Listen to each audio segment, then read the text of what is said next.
I stood there in my own kitchen, flipping pancakes for a daughter-in-law who wouldn't meet my eyes. My son didn't stop her when she told me to be grateful they still kept me there. Grateful. For a guest room in the house I bought.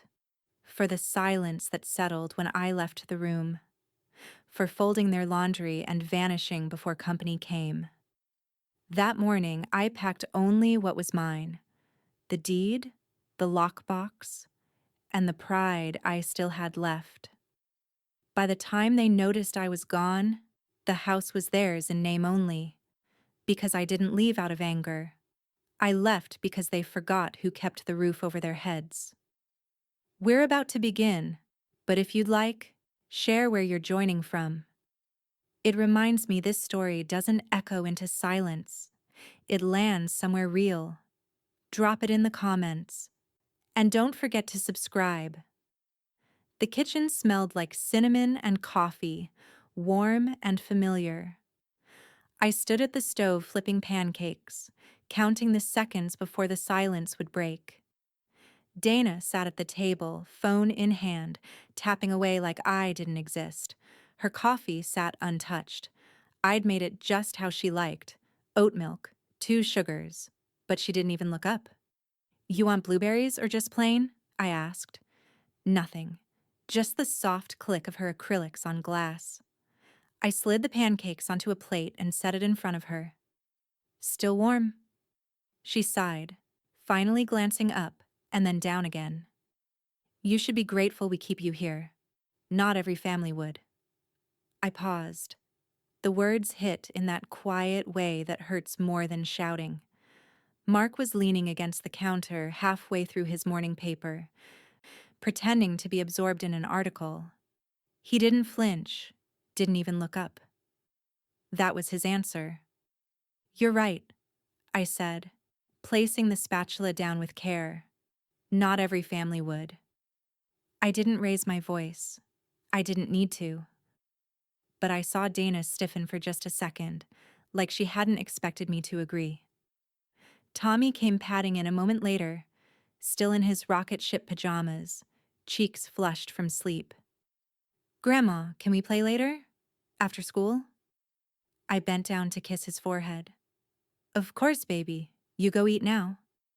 He climbed onto his chair and picked up his fork, blissfully unaware.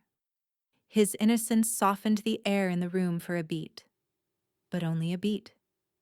I gathered my mug and walked out without another word, letting the sound of the spoon in Tommy's cereal bowl replace whatever tension still clung to the kitchen walls. Back in my bedroom, the one they now called the guest room, I knelt beside the dresser and slid the bottom drawer out all the way. Behind it, tucked in the hollow space against the wall, was the little metal lockbox I hadn't opened in years. I set it on the bed, keyed in the code, Tommy's birthday, and lifted the lid. Inside was everything I had left that was mine. A few photographs, my mother's ring, and beneath a yellowing folder of old bank statements, the deed. The house. My house. Still in my name. Mark had promised we'd just temporarily shift some paperwork when the refinancing happened after his job loss. Said it would be easier for taxes, safer in the long run. I had trusted him. I had believed family meant something. Turns out, they just stopped needing me sooner than I expected. I stared at the paper, the county stamp still bold in the corner, the date circled in blue pen, my name in black ink, steady and sure. The voices from the kitchen were muffled through the wall. Dana laughing at something on her phone, Mark's low murmur. Their peace returned the moment I left the room, like I was the static ruining the signal. I closed the box and locked it tight. Then I sat on the edge of the bed, the deed still in my lap, and whispered, so low only I could hear it. "Let's see how grateful you are when I'm gone." I didn't sleep much that night. I kept thinking about the sound Dana made when she said, "We keep you here," like I was a stray dog lucky to be under their roof, lucky to cook for them, to fold their laundry, to vanish when they had company. The next morning, I texted Amy, "Coffee today? Need your brain." She replied within a minute, "Anytime. Your place or mine?" I chose hers. Amy had been my friend since we both worked at the city library back in the 80s. She was retired now, too, a widow, still sharp as a tack, and not one for sugarcoating. When I walked into her house that morning, she handed me a mug without a word and let me sit before asking anything. We sat in her sunroom, the light streaming through lace curtains, the air thick with the scent of fresh coffee and marigolds from her garden. I didn't waste time. "I'm moving out." Amy blinked, then slowly nodded. "About time." She sipped. "But you're taking the deed?" I met her eyes. "It's mine. They just live there." She leaned back in her chair. "Helen, that house is worth—" "What? 400 grand? More, probably. And you're just walking out?" "No," I said, my voice quieter now. "I'm reclaiming what's mine. I just won't do it with screaming. I'll do it with signatures." Amy studied me. "You want help drawing the papers?" I nodded once. Quietly. "No drama. I want it clean. A transfer of occupancy. Maybe a letter. Something they can't argue with." "You sure?" she asked. I thought about the look on Mark's face when he let Dana say what she said. The way he disappeared behind his coffee cup like it was a shield. My son had stopped being my son the moment he decided keeping the peace was more important than protecting his mother. "Yes," I said. "I'm sure." Amy opened her drawer and pulled out a yellow notepad. "Okay. First, you'll need a property lawyer. I know someone. Used to work for tenants' rights. But she'll take this." We began listing things. What I'd need to file. How much notice to give, if any. Where I'd go. "I've still got the retirement fund from George's pension," I told her. "And I'm not looking for anything big. Just a place where no one rolls their eyes when I walk in the room." Amy kept writing. "And Tommy?" I swallowed. That was the only part that didn't feel good. "I'll miss him, but I can't stay for him. He won't understand now, but maybe when he's older." She nodded. "You're not punishing him. You're teaching him what self-respect looks like." I breathed in deeply, then nodded. It helped, hearing her say it like that. We sat there in silence for a few minutes, the birds chirping outside, her pen tapping against the ceramic mug.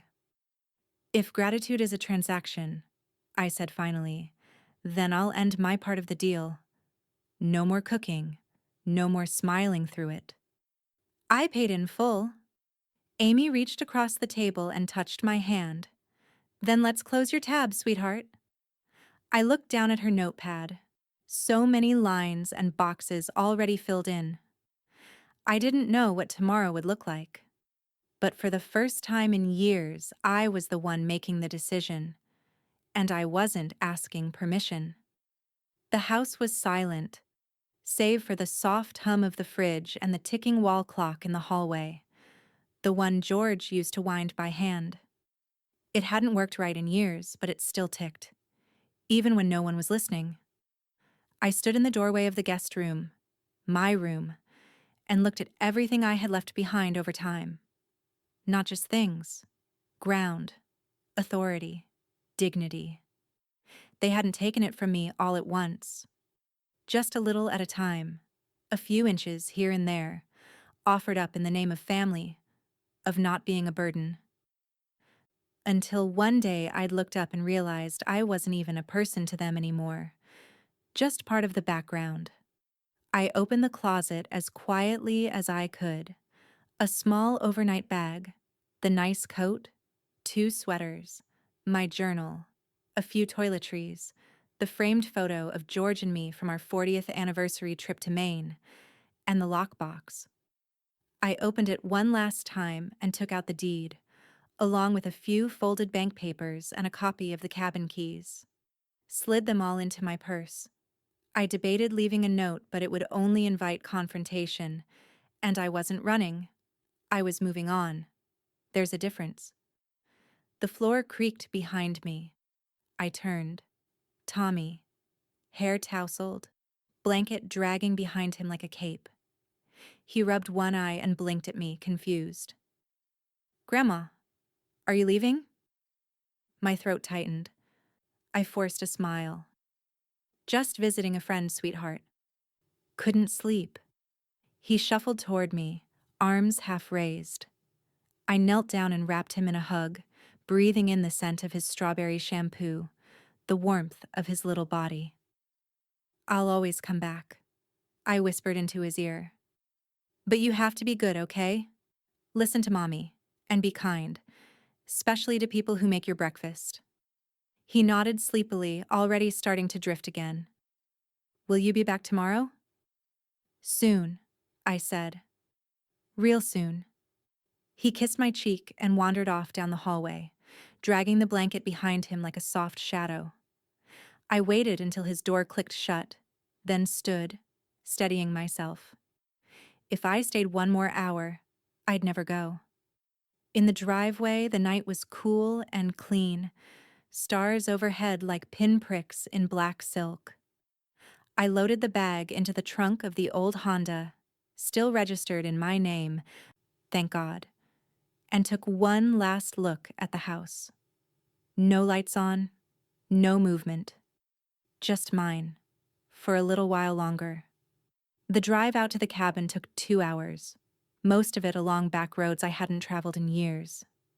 Every mile pulled something off my chest, like an old quilt of obligations unraveling one thread at a time. George had bought the place not long after Tommy was born, said it would be our quiet corner of the world when the noise got too loud. I hadn't been out here in almost a decade.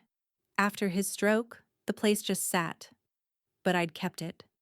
Paid the taxes, maintained the water line. It wasn't big, but it was ours. Now it was mine. I turned onto the gravel path, headlights catching the shape of the old cedar porch. The railing had a vine growing through it, and the paint was peeling in spots. But the bones of the place were still solid, like me. I parked, grabbed my bag, and walked slowly up the steps. The front door stuck a little, humidity, but with a firm shove, it opened. The air inside smelled of wood and thyme. Not musty, just untouched.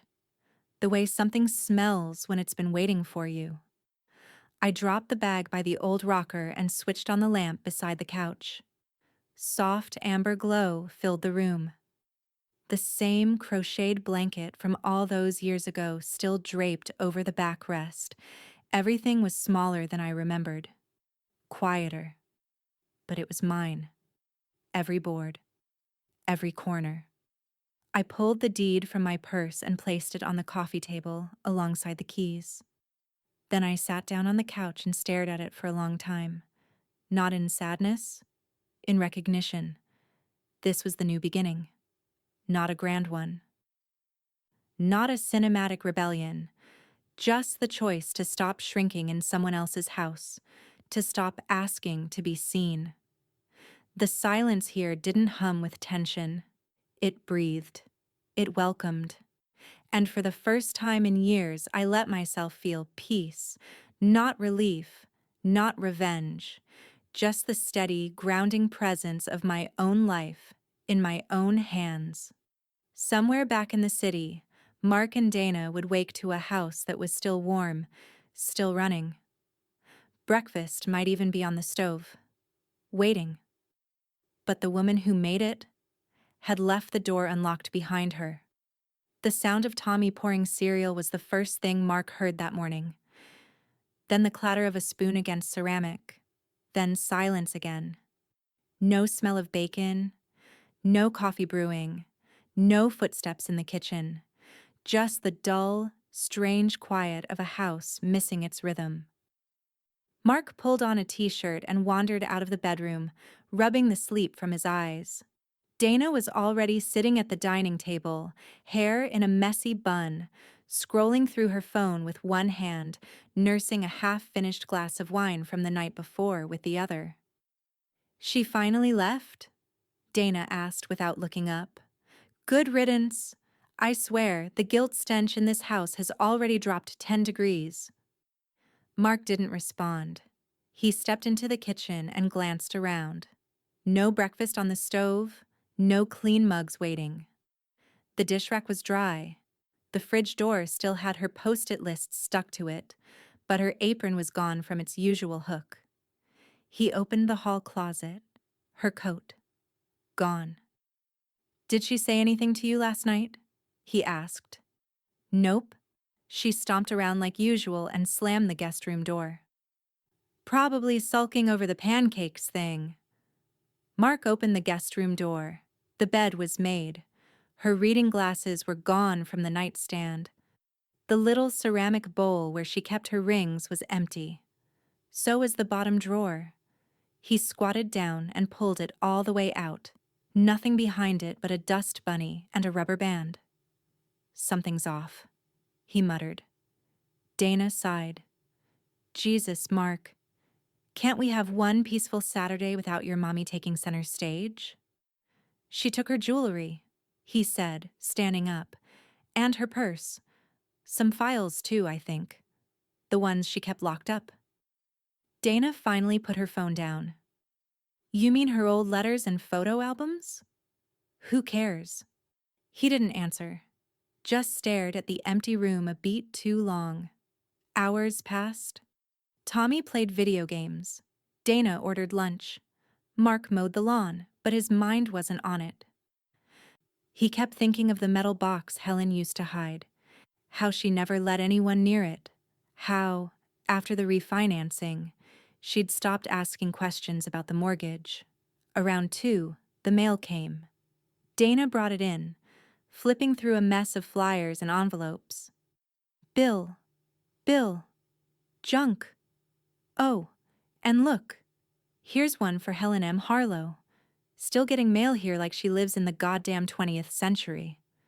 She tossed it onto the counter without looking at it. Mark picked it up and turned it over.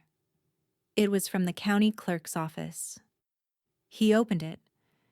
Inside was a copy of the most recent mortgage tax notice. He frowned. "Why is this addressed to Mom?" Dana didn't look up from her phone. "Probably forgot to update something." Mark flipped through the second page, then the third. He paused, his brow furrowed deeper. "No. Wait. What?" He held it up. "This says the mortgage is under her name. It always has been." Dana turned slowly. "That can't be right. We signed refinancing papers together. Remember? Years ago." "No." Mark shook his head. "She signed. You and I just moved in." Dana crossed the room, snatched the paper from him, and scanned it. No, this can't be right." "I think it is," Mark said. "We're not on the deed. We never were." Dana's smirk from earlier had completely vanished now. "So what are you saying, Mark?" "I'm saying we live in her house." Silence stretched between them, the kind that buzzes in your ears. Dana grabbed her phone and started scrolling, her fingers suddenly frantic. "We need to call someone, a lawyer, or your mom. This is ridiculous. She can't just up and disappear and leave us hanging." Mark cut her off. "She didn't disappear." Dana looked up. "She left," he said, and she knew exactly what she was doing. Mark sat at the kitchen table with the mortgage notice splayed out like a confession. The paper felt heavier in his hand than it should have. Inked numbers and county stamps that suddenly mattered more than any dinner plan or weekend project. He dialed the county clerk without thinking, voice steady until the line clicked and a woman answered with the practiced politeness of someone who handled people's problems all day. "County clerk's office. How may I help you?" "Hi, yes. This is Mark Harlow. I just want to confirm the deed owner for 47 Maple Street. He kept his voice flat, professional. He didn't want Dana hearing panic. There was a pause, the soft rustle of paper at the other end. One moment, then, Sir, the deed shows Helen M. Moore as the sole owner since January 1994. There have been no recorded transfers since then. The words landed like a fist. Mark stared at the name on the screen of his phone. Helen M. Moore. He tasted metal in his mouth. He remembered the neat signature on his own bank forms from years ago. His name, Mark E. Harlow, under Dana's. But the county's record was an older, colder thing. It didn't care who paid the bills. It only recorded what was on paper. He told the clerk he was going to call back. He didn't mean to, but his voice had gone thin. He hung up and set the phone on the table like it might burn him. Dana had been watching him since the call connected, smartphone forgotten beside her plate. Her expression had changed from irritation to something sharp and alert. She pushed back from the table, knees knocking the chair legs like percussion. No, she said, flat. That can't be. He never transferred it after Dad died, Mark said, the realization moving across his face slow and horrible. My father, after the funeral, Helen handled the title, I thought. He stopped. The breath left him in a small, sharp rush. I thought we'd finished the papers when we refinanced. Dana paced the kitchen, phone clutched like a lifeline. So what are you telling me? We've been paying the mortgage and she's been living here. But legally, this is her property? Mark looked down at his hands. The mortgage notices, the bank statements, the budget spreadsheets. They'd all been rituals to him, proofs of responsibility, not ownership. We've been living in her house, he said. For a moment, Dana was quiet. Then the rage came up like bile. Then we'll fix that, one way or another. You don't let your mother pull a stunt like this and walk away. She can't do that. Mark could see the edges of her panic sharpening into strategy, the kind of doggedness that had first attracted him years ago when Dana was the one who negotiated better rents and better deals for both of them. He understood it now, how survival turned people into tacticians. Call a lawyer, she said. Call the bank. Call whoever will listen. You can't let this stand. It's not that simple, Mark said.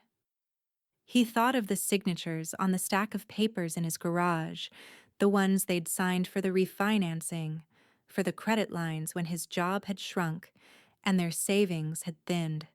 Signatures that now felt like a theater of consent. Even if we were on the mortgage, the deed is the deed. Dana slammed a hand on the counter. So what? You gonna say we're tenants? That's insane. You could be, Mark said softly. They both knew what that meant. No legal right to stay. A squatter's reality wearing the skin of conventional domestic life. The thought of nights spent under the roof they'd cleaned and cursed and repaired, suddenly precarious, fraught with letters and lawyers and maybe even court dates, made his stomach flip. He pictured Tommy, racing down the hall in his little socks, yelling for pancakes. He pictured Helen, the woman who'd made those pancakes, seated now in some quiet cabin, pulling the deed out like a small private victory. The idea that she'd planned this, kept the deed, waited until it suited her to leave, was like watching a clockwork toy being wound and set loose. Dana paced again and then stopped at the window, looking out at the yard Mark had mowed that very morning. If she comes back demanding something, if she tries to evict us, tomorrow's going to be hell. We need to be the ones to move first if we have to. We need to protect the kid. That's assuming she wants us out, Mark said. The thought was a bitter apple. Maybe she didn't want them out. Maybe she wanted leverage. Maybe she wanted rent. Maybe she wanted the comfort of being owed, even from afar. And even if she does want rent, Dana said, jaw tight, we pay it. We negotiate. We lawyer up. We don't just... She stopped, eyes flinty. We don't get bullied by her. They sat with the possibility like a third presence in the kitchen, thick, heavy, not yet decided. Mailbox notices and county stamps had never felt like weapons before. Now they did. Mark picked the mortgage notice back up and ran a finger along the typed words. Helen M. Moore, sole owner since 1994. He felt a strange, cold relief in knowing the truth. Nasty as the truth was. It was something real to act against. Call Amy, Dana said suddenly. Call whoever helps your mother. Maybe she left for a reason. Maybe there's more to this. Mark reached for his phone and hesitated. He thought of Helen's laugh, unlikely and private. He thought of the lockbox in the drawer they'd found empty. He thought of the cabin, of midnight headlights slicing a gravel drive. He pressed Amy's name and then stopped, thumb hovering. A second later, his phone buzzed on the table, an incoming call. The screen lit up. Helen, it read. Mark looked at Dana. Dana looked at him. The kitchen seemed to tilt. The air got colder. Mark's hand hovered above the phone. He didn't know if picking up would bring answers or threats, or an ironic gotcha. He saw Tommy's small face in his mind and felt something inside him crack open. Responsibility? Fear? A quiet resolve. He swallowed. And then, slowly, he slid his finger to answer. The call had lasted less than 2 minutes. Helen didn't yell. She didn't beg. She let Mark stammer his way through half a speech about what this looks like from our end, and maybe we can figure something out, before calmly telling him that this wasn't about revenge. It was about boundaries.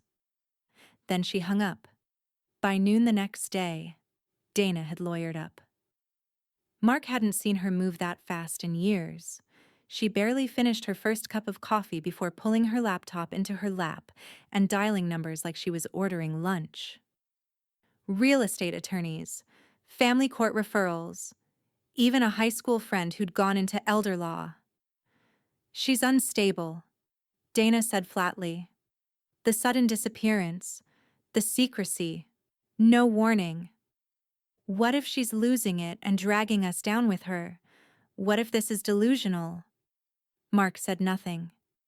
She left a child behind, Dana continued, pacing the kitchen. Tommy's attached to her. What kind of grandmother does that? Mark opened his mouth, then closed it again. By evening, they had the name of a lawyer who specialized in emergency guardianship orders and power of attorney disputes. Dana made the appointment for the next morning. She didn't look at Mark as she clicked confirm. The next morning, at the cabin, Helen stood at the sink rinsing her coffee mug when her phone buzzed. Access denied, transaction failed. She tried again. Same result. She opened her banking app. The screen flickered, then prompted her with a lockout notice. What the hell? She whispered. Then her phone rang. Amy. Helen answered. I think something's wrong with my bank. I know, Amy said, voice tight. I just got a call from a friend at the county court. Dana filed an emergency petition for financial control. Power of attorney, Helen. They're coming for it. Helen let out a breath, sharp as glass. They're going to try to freeze everything, Amy continued. Accounts, assets, the property itself. If they can prove you're mentally compromised, hell, even just unstable, they can challenge ownership. Let them try, Helen said, eyes hard now. They want to fight in the dark. I'll meet them in daylight. She hung up and walked straight to her filing box. At the bottom, beneath tax documents and warranty deeds, was an old, scuffed leather business card holder. She flipped through the names until she found it. Carl Desmond, Esker Estate and Civil Litigation. Retired, but not out. Carl arrived 2 hours later, tall and broad-shouldered even in his old age, his silver beard trimmed and eyes still sharp behind wire-rimmed glasses. He walked into the cabin like he'd been waiting 20 years for someone to give him a reason to practice again. "You look exactly the same," Helen said. Carl grinned. "And you sound like you're about to start a fire." She handed him the bank freeze notice. "Dana's trying to get power of attorney." Carl nodded slowly, flipping the page over. "Which means they're afraid. They don't challenge unless they think you've already won." Helen crossed her arms. "I'm not backing down." "I never thought you would." He set the page aside. "You still have full title control?" "In my name, since '94. "And cognitive records? Medical history? Anything that proves you're competent?" "I run circles around them. I've got journals, tax filings, my last 3 doctor's reports. All clean." Carl's grin widened. "Then it's time we put some paper firepower behind that mouth of yours." Helen smiled for the first time in days. Back at Maple Street, Dana stood at the kitchen counter with a cup of chamomile she wouldn't drink. The legal forms were spread in front of her. Affidavits half-filled.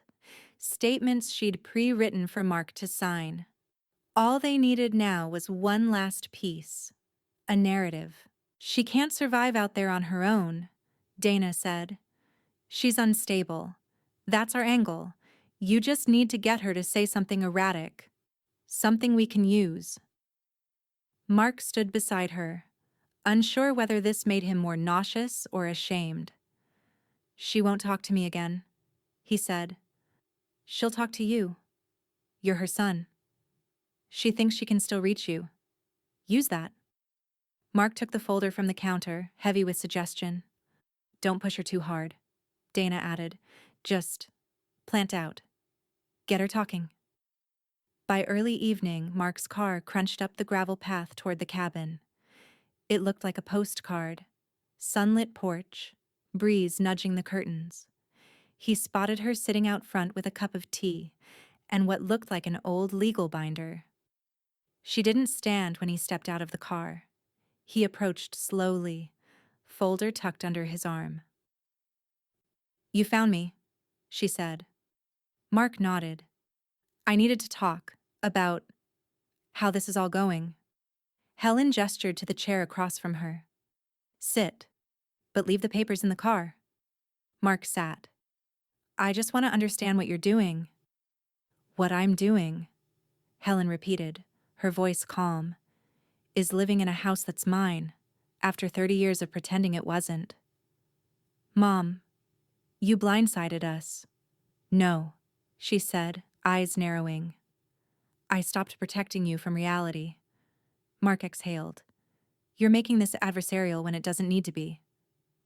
"I'm not the one who called a lawyer." He looked down.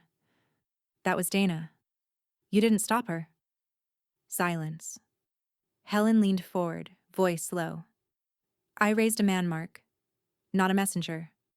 If you came here to deliver threats or paperwork, you should turn that car around now." He swallowed. "I came here to talk.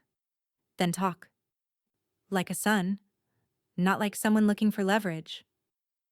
Mark shifted in the porch chair, eyes scanning the edge of the woods like there was something out there more bearable than the woman in front of him. Helen hadn't moved since he sat down. She sipped her tea, like this was just another Sunday morning, not the slow unraveling of whatever was left between them. "Mom," he said finally, "Dana's just stressed. This isn't personal." Helen raised one eyebrow. "It's never personal until someone freezes your accounts."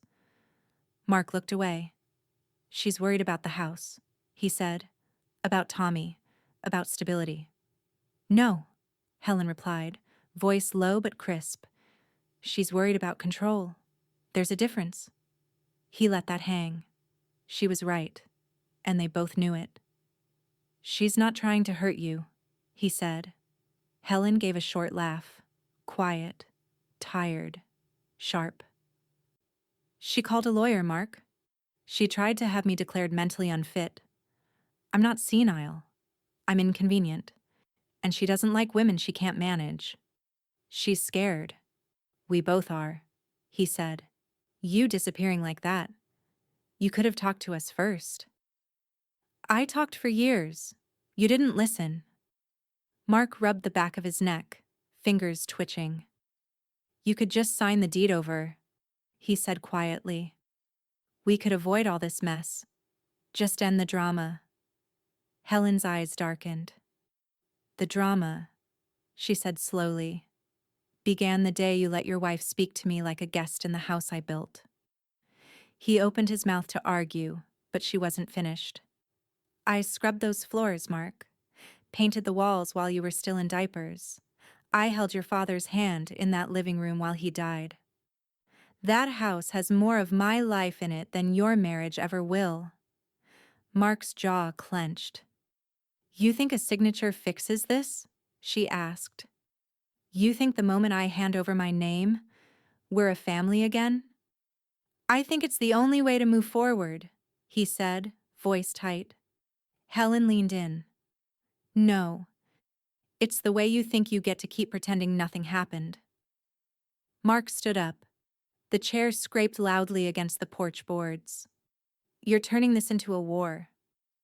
"No, son. I'm ending one."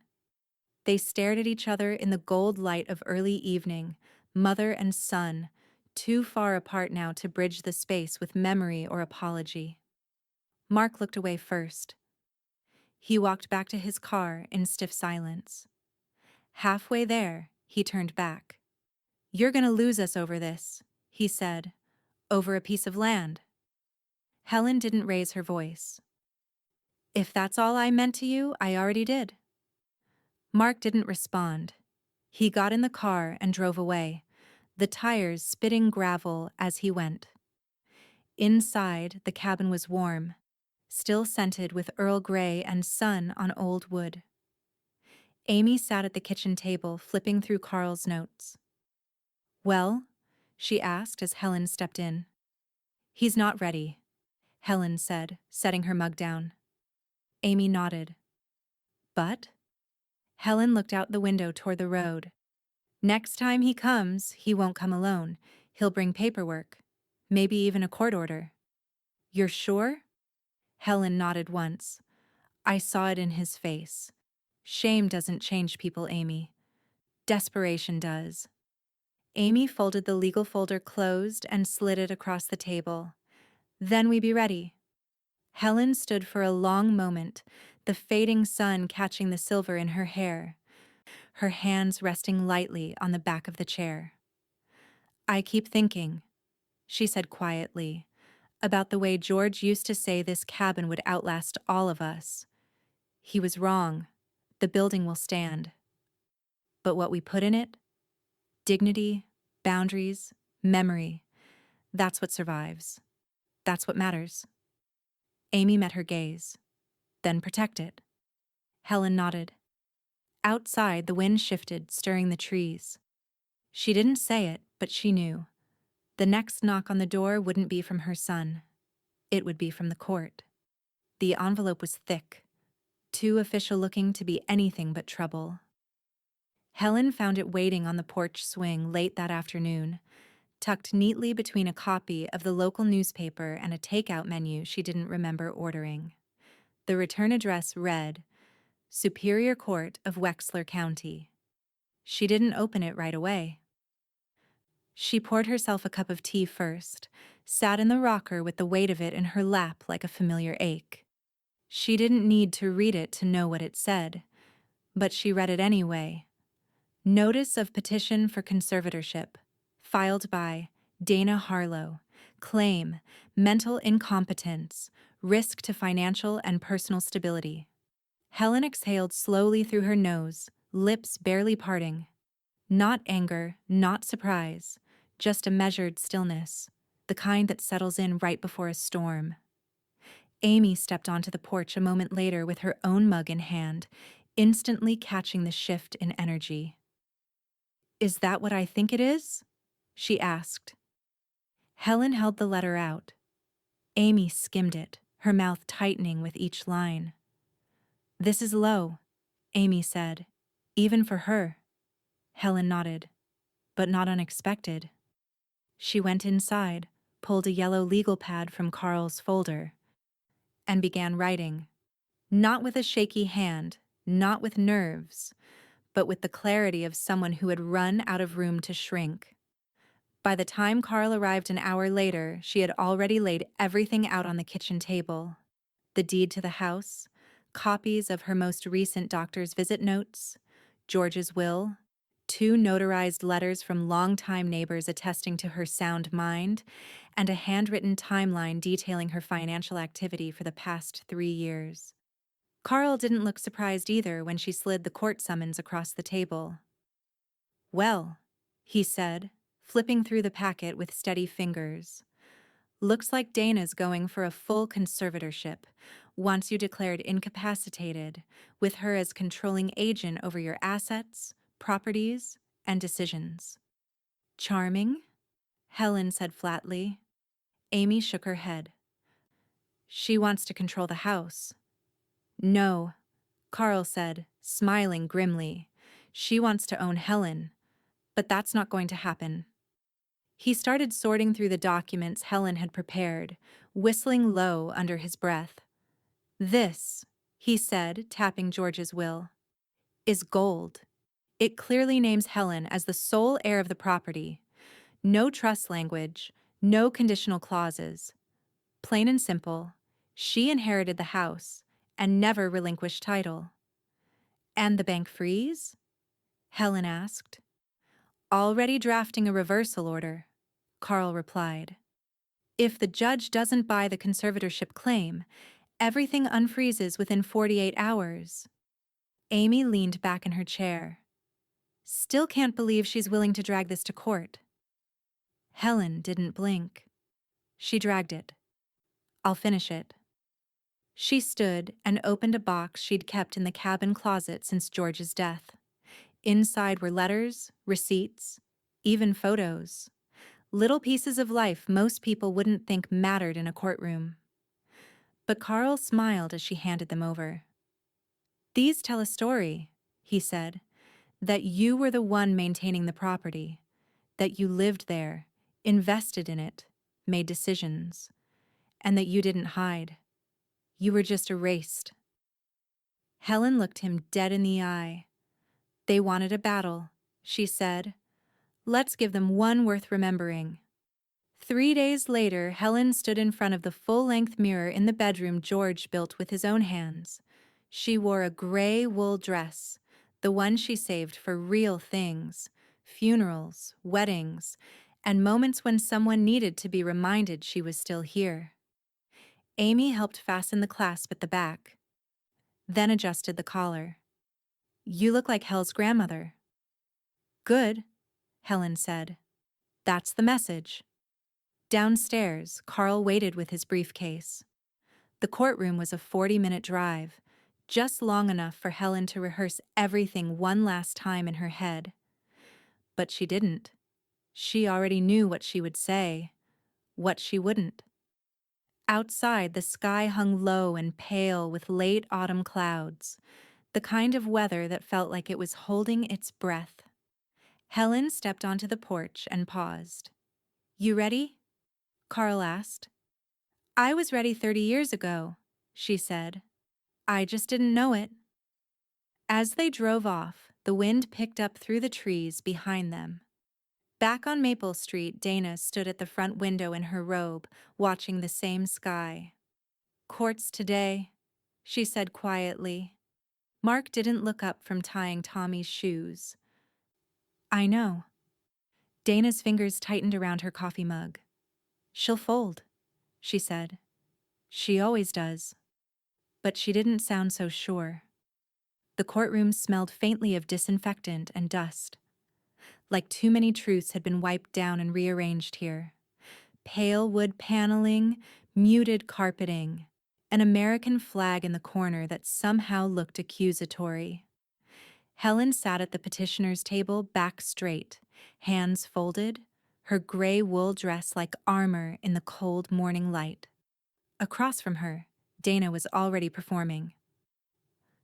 "I just want what's best for her," Dana said, voice catching just enough to sound rehearsed. Her makeup was perfect, understated, dignified. "She's been confused. She left the house in the middle of the night without telling anyone. We didn't even know if she was safe. My son, her grandson, cried himself to sleep for 2 nights. She dabbed at the corner of her eye with a neatly folded tissue, then glanced at the judge with practiced restraint. Mark sat beside her, silent, pale, unblinking. He hadn't looked at Helen since he entered the room. Helen didn't flinch. She didn't speak. She let Dana pile the story high. Concerned daughter-in-law, abandoned child, dangerous behavior, potential memory issues. She even invoked Helen's old injury, a slip on ice from 5 years ago, spun now as a possible neurological concern. Carl waited until she was done, then stood. "Your Honor," he said, voice smooth. "We'd like to present the respondent's evidence of ownership, competency, and legal independence." The judge gave a nod. Carl handed over a thick tabbed folder. "Here are her current medical records, all clean.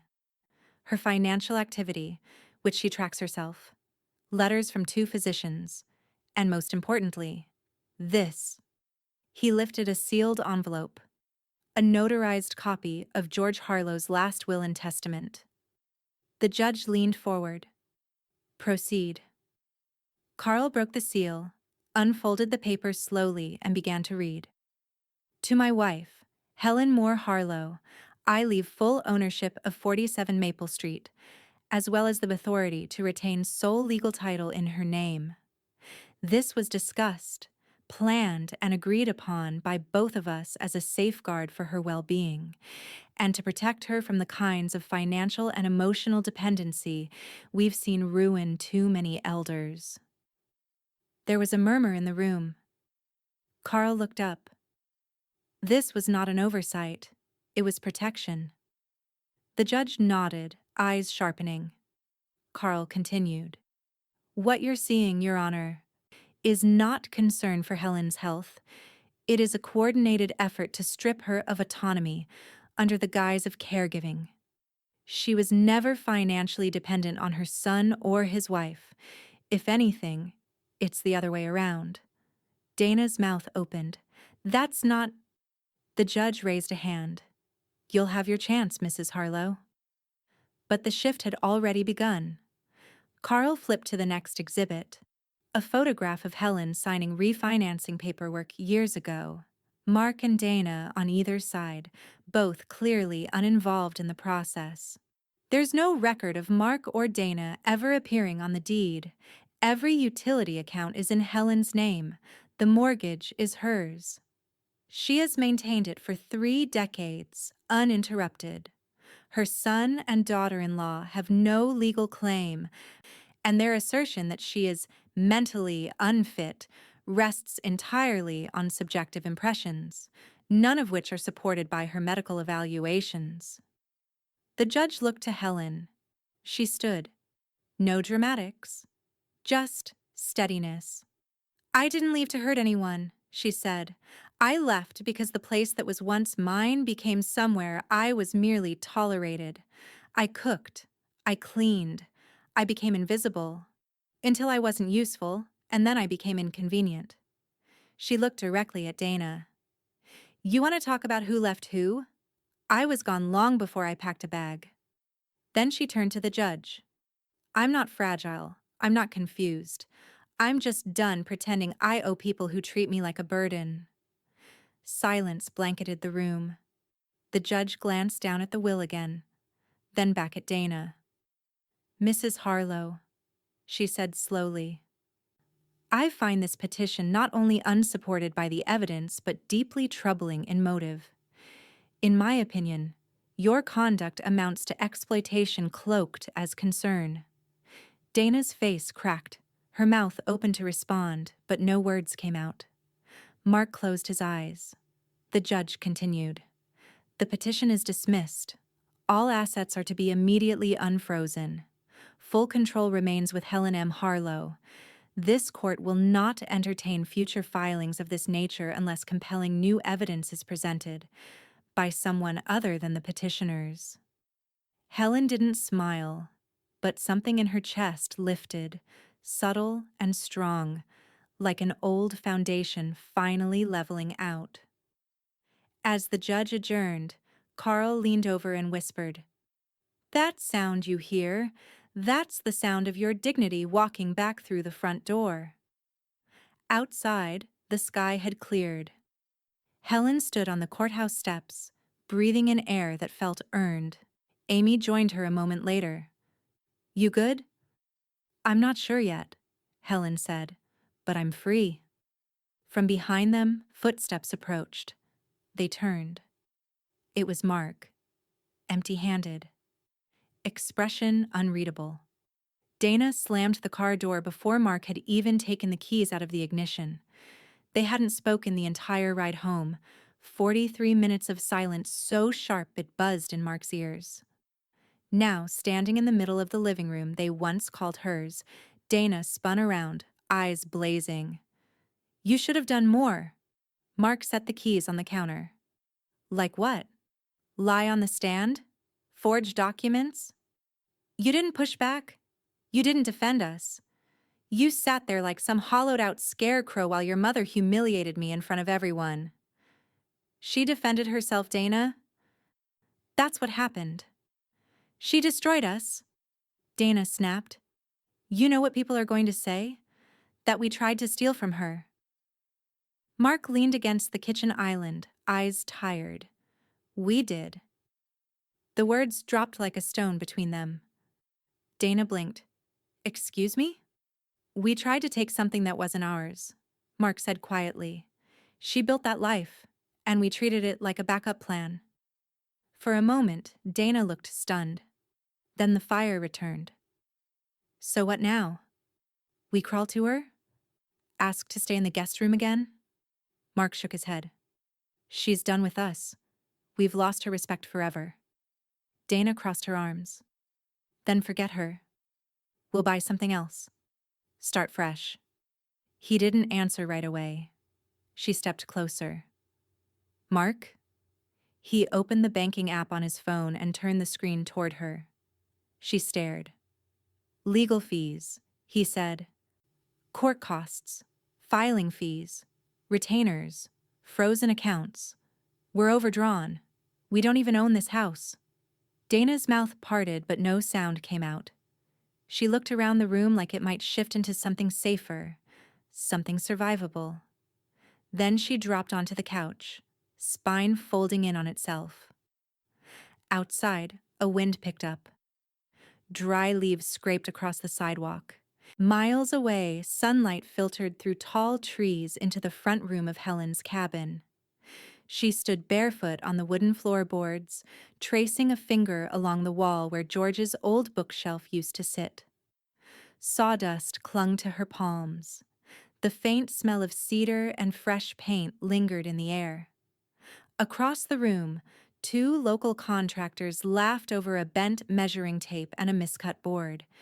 Young guys, kind, the kind who didn't look through her when she spoke.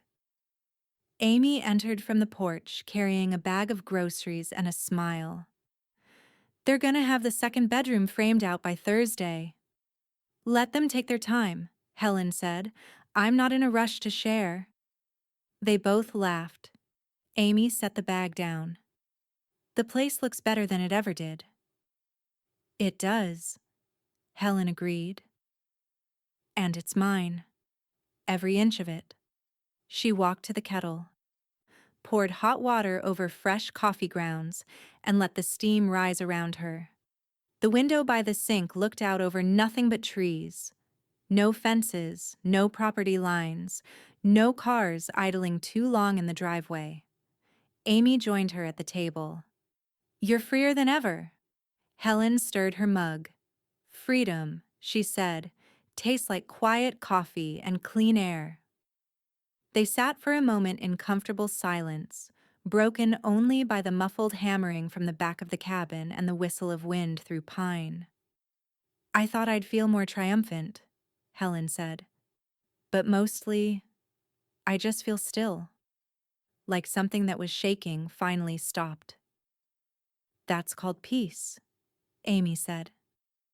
Helen took a sip and nodded. Took me a lifetime to find it. From the hallway came the soft creak of wood expanding in the afternoon sun. Small, natural shifts. Nothing threatening. Nothing cracking. Just a house settling into itself. And for the first time in a long time, so was she. The headline sat just above the fold, bold and smug in its simplicity. Elderly widow wins property, battle against family. A grainy photo of Helen, taken as she stepped out of the courthouse, unsmiling, coat buttoned high against the wind, sat beneath it. The article ran 3 columns long, filled with courtroom quotes, and just enough editorial breathlessness to make it feel like gossip disguised as journalism.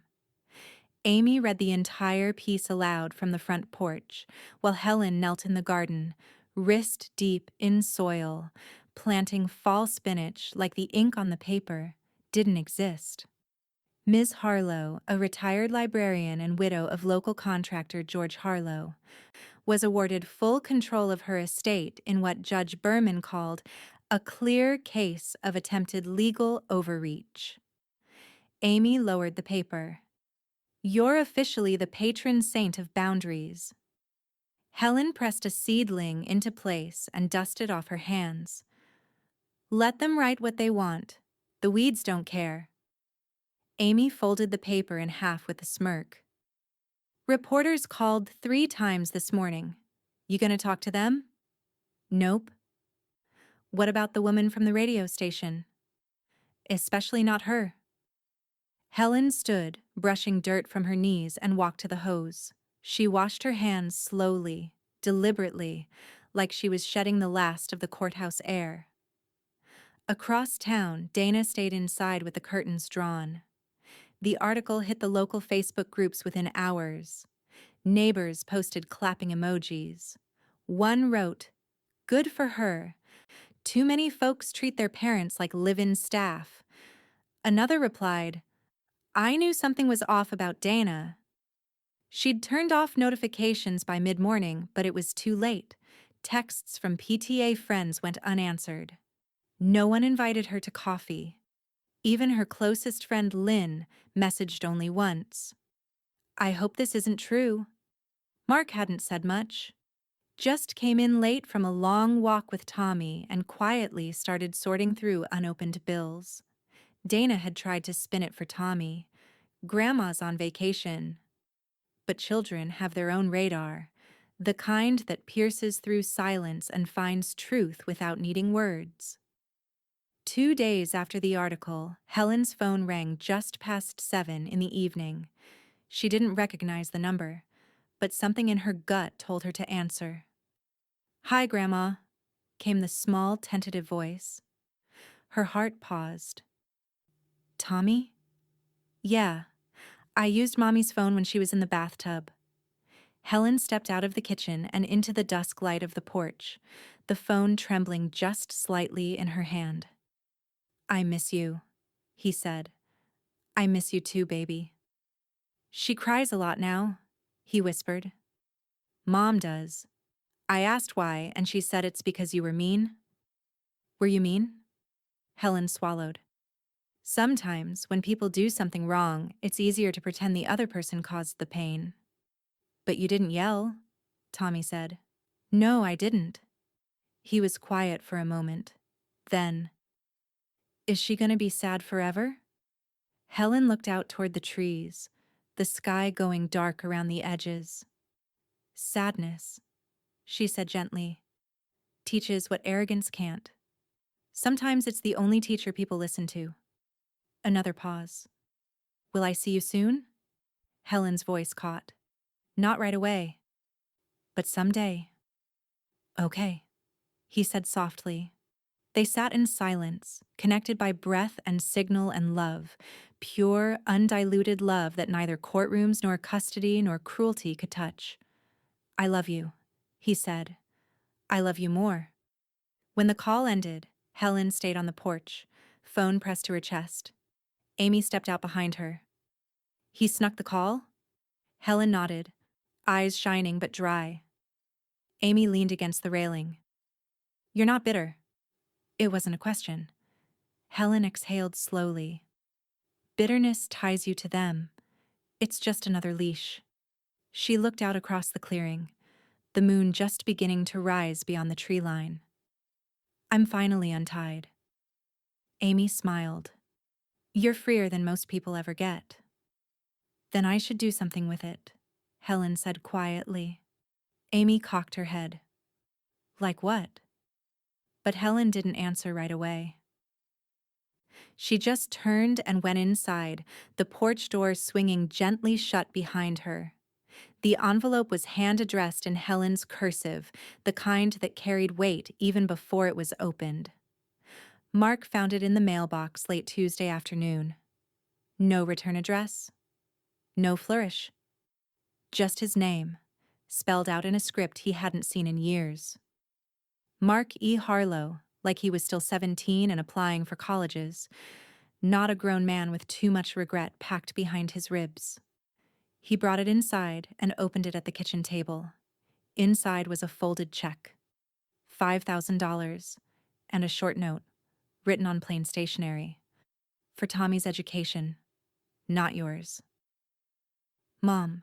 He stared at it for a long time, the words plain but searing. No cruelty, no apology, just clarity. By dusk, he was in the car. Helen saw him through the front window, parked at the edge of the gravel, head bowed like he was trying to gather all the parts of himself that had scattered over the last few weeks. She didn't move to meet him, let him come to her. When he finally stepped onto the porch, he looked like a man freshly peeled. I got your note, he said. I figured, she said. You came. He nodded, eyes red, jaw tight. I don't deserve your kindness. Helen studied him for a long, still moment. Then, kindness isn't for the deserving, Mark. It's for the next generation. That silenced him. He sat on the edge of the porch, hands clasped between his knees. We're moving, he said eventually, selling off what we can, starting over. Helen nodded once. That's probably best. I don't expect forgiveness. I'm not offering it, she said. But I'm not withholding it either. He looked up at her then, and for the first time in weeks there was no challenge in his face. Just the exhausted relief of being told the truth without venom. A sudden thud of little footsteps echoed from the driveway. Grandma! Tommy burst from the car and tore across the grass before Mark could stop him. Helen barely had time to brace before he threw himself into her arms, small hands gripping the back of her sweater like she might vanish again if he let go. I missed you so much, he mumbled into her chest. Helen held him close, breathing in the strawberry shampoo and heat of him, her hand smoothing the back of his head without thought. I missed you too, sweetheart. Tommy pulled back just enough to look up at her. Mom said we're going to live somewhere smaller now. But she said it might have a backyard with a tree. Like here. Helen smiled. A tree sounds just right. He grinned, then tilted his head. Dad said I can still call you, even if we don't see you all the time. Helen glanced over at Mark, who nodded quietly. You can call me anytime, she said. Tommy hugged her again, tighter this time. You remind me of your grandfather, she whispered into his ear. The way you hold on like you mean it. She kissed his forehead, then stood, easing him back toward his father. Mark looked at her. I'll make sure the money goes where you said. I know you will. He opened his mouth like he might say more. But then, he just nodded, took Tommy's hand, and walked slowly back to the car. Helen stayed on the porch as they drove off, headlights cutting a quiet path back toward whatever came next. She didn't wave, but she watched until the red taillights disappeared into the trees. Then she went back inside, poured the last of the evening coffee into a mug, and stood by the window as the first stars came out. There was no music, no grand moment, just peace. Hard-won, uneven, real. And enough to begin again. The county office smelled faintly of toner and old carpet cleaner, the kind of place where time seemed to file itself away too. Helen stood at the front counter, purse in one hand, a thick folder of documents in the other. Amy hovered beside her, eyes wide as the clerk slid the last form across the counter for signature. "So this will transfer ownership of both properties," the clerk said, tapping the paper, "into the Harlow Moore Trust, beneficiary to be—" Helen interrupted gently. "Thomas Harlow, under legal protection until his 18th birthday." The clerk smiled. "Got it." The pen felt heavy but sure in Helen's hand. She signed with deliberate grace, each loop of her name closing the circle on decades of being taken for granted. When she set the pen down, Amy let out a low whistle. "Well, that's that. Not even Mark can touch it now." Helen's gaze stayed on the paper for a moment longer. "Good," she said softly. "He'll learn respect through absence." Amy gave a small smile.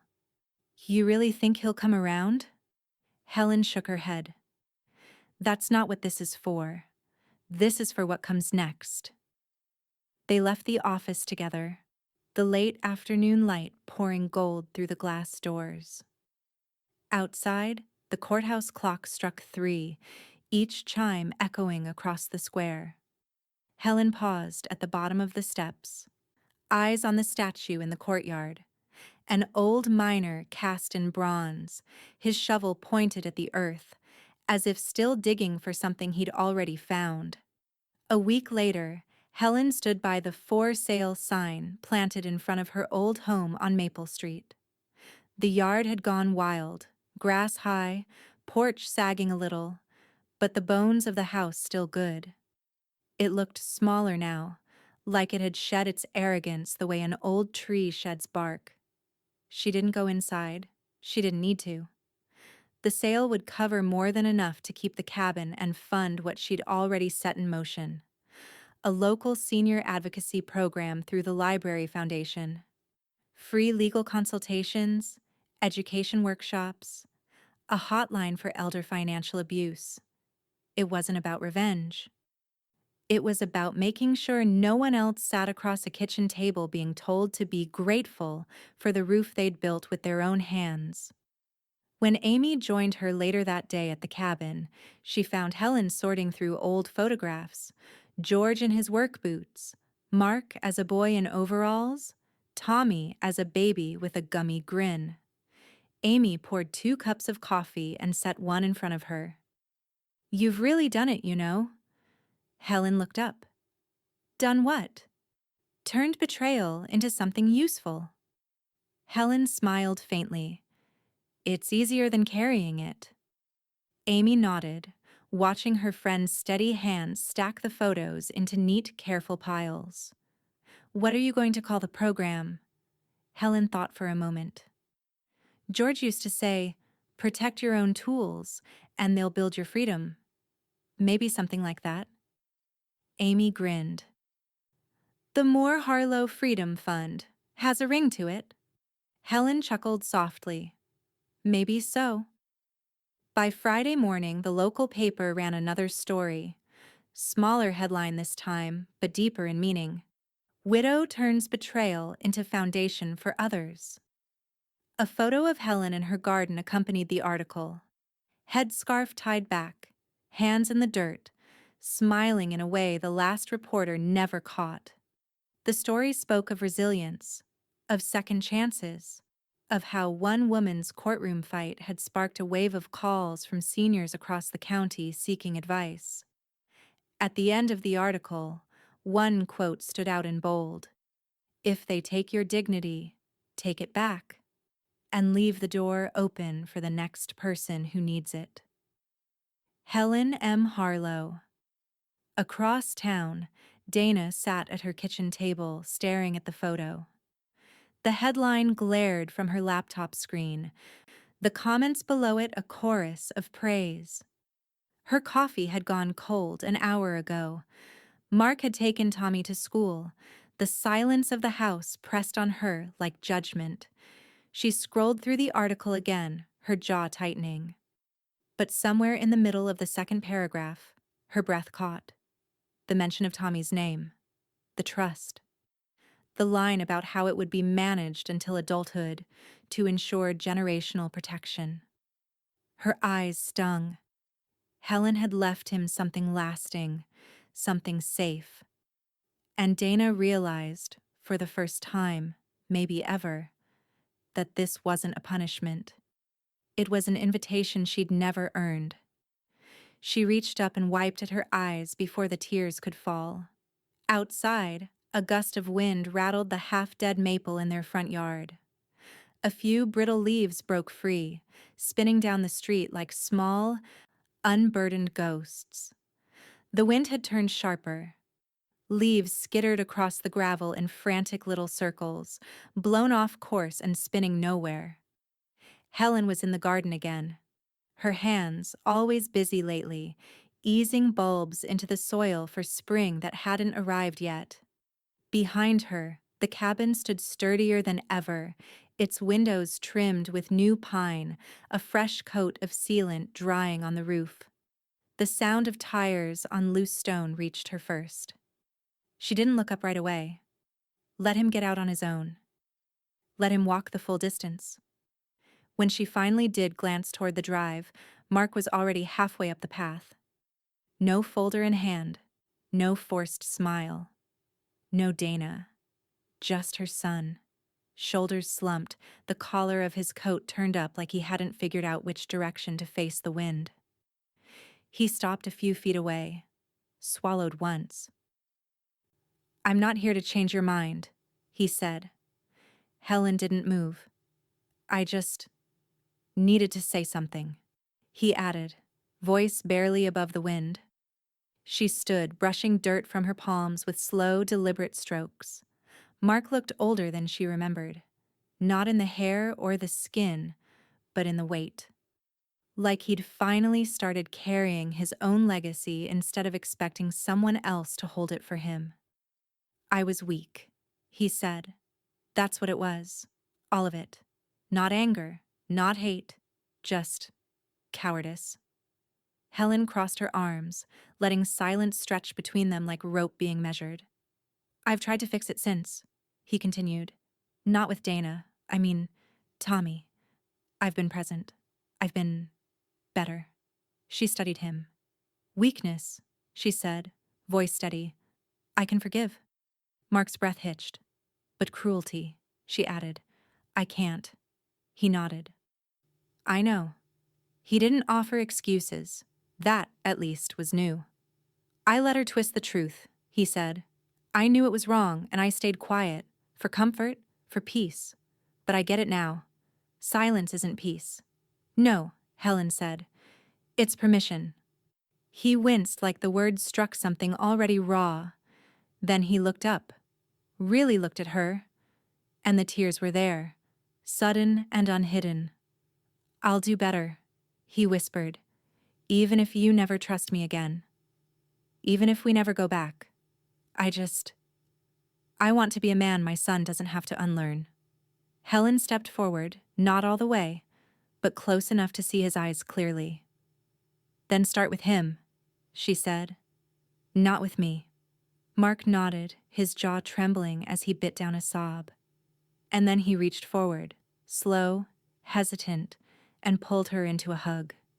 It wasn't tight, it wasn't perfect, but it was something. His shoulders shook. Hers didn't.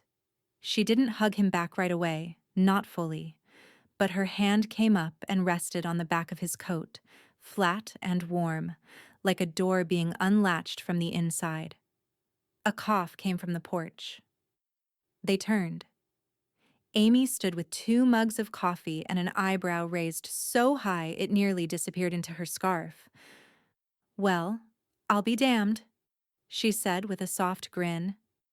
The prodigal son actually came back without a subpoena. Mark laughed through his tears, wiped at his face with the back of his hand. "Hi, Amy. You look like guilt wrapped in flannel," she said. "Come sit before you collapse." They walked to the porch, the 3 of them. Helen handed him one of the mugs. She didn't say more, and he didn't ask her to. They just sat. The sky was that pale gray blue of a day not quite ready to end. The trees had thinned with the season, but light still slipped between the branches, laying gold across the porch like something holy. "I read about the trust," Mark said eventually, voice low. Helen nodded. "You didn't have to include Tommy." "I didn't include you," she said. He nodded again. "I'm not asking for more than that," he added. "You made your point. Loud and clear." "I wasn't making a point," Helen said. "I was making a plan." Mark looked out across the clearing, eyes shining again. "It's a good one." They sat in silence.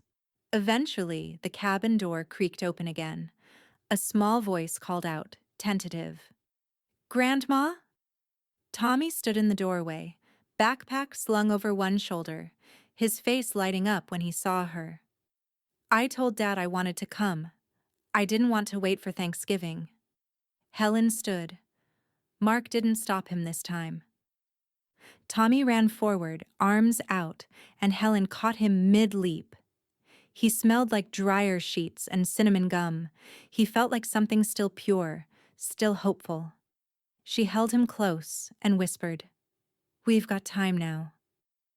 Later, after dinner, as dusk folded over the cabin like a blanket, Amy caught Helen at the sink, watching Mark and Tommy outside as they kicked at a patch of frozen moss. "Think it'll last?" Amy asked, voice quiet. Helen didn't look away from the window. "I don't know," she said. "But for the first time, I'm not holding the door shut. If they want back in, they'll have to open it themselves." She turned, drying her hands. "And if not, I've got a porch, a kettle, and quiet enough to hear myself think.